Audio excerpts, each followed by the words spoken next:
Pennsylvania Congressman Dan Meuser was alongside the vice president at that roundtable. He joins us now. Great to see you this morning, Congressman. So as chair of the subcommittee on oversight and investigations, I know you released a major report on fraud just a few weeks ago.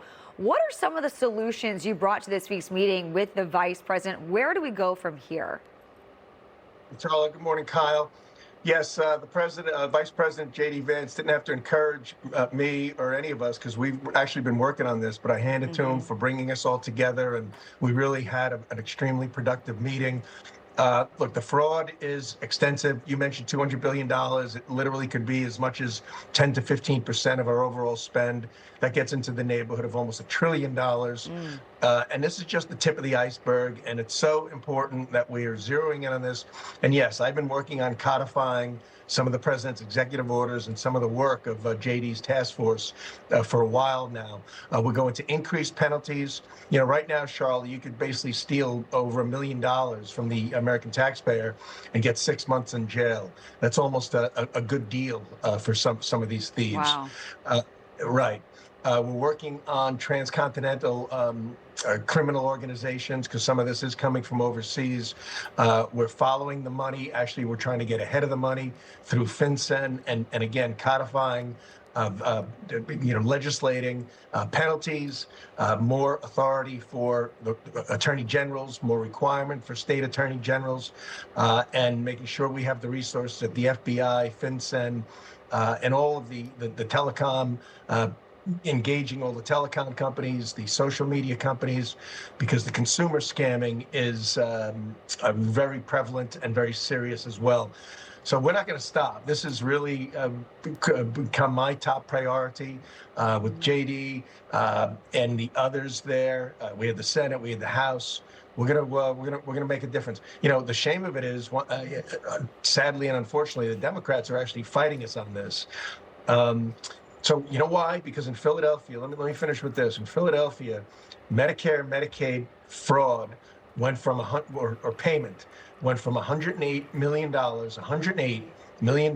in 2019 to over $8 billion in 2025, Unreal. And nobody did a thing. The DA there is a mess, Krasner. The AG at the time, who's our current governor, did nothing.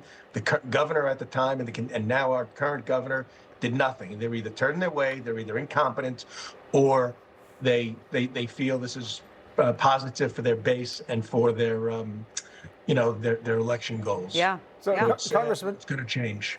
I would love to get your thoughts on the rise of socialism in the Democrat Party. We just saw Abdul El Sayed win the Michigan Senate primary. Now, Francesca Hong, who wants to end Thanksgiving, appears to be poised to be the Democratic nomination for governor in Wisconsin. I mean, how do you see these nominations or potential nominations affecting the midterms? And does it put Republicans in a better position for Election Day?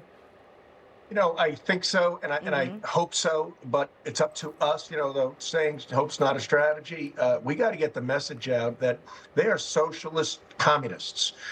They've jumped all the way to literally being communists. This Chris Rabb, who I've met a couple of times, I mean, he's as far left. He's a communist. He wants to defund the police. He wants to defund ICE.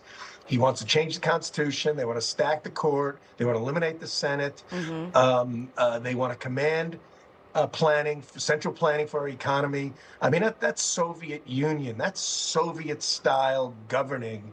It's not even governing. It's tyranny.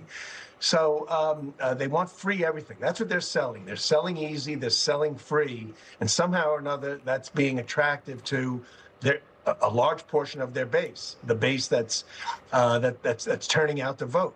I mean, they voted in this Chris Rabb, for instance. We saw in Michigan that they voted in someone who's basically a communist. So we got to get the truth out as to how equal opportunity is what we need.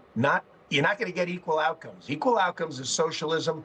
And by the way, if any of them ever went to school or paid attention in school, socialism has never worked. It's never worked. I was just going to say that, Congressman. Always great having you with us. Thank you for taking the time on this Friday.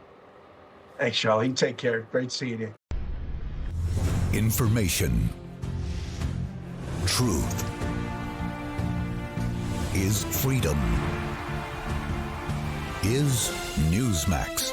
It's real news for real people.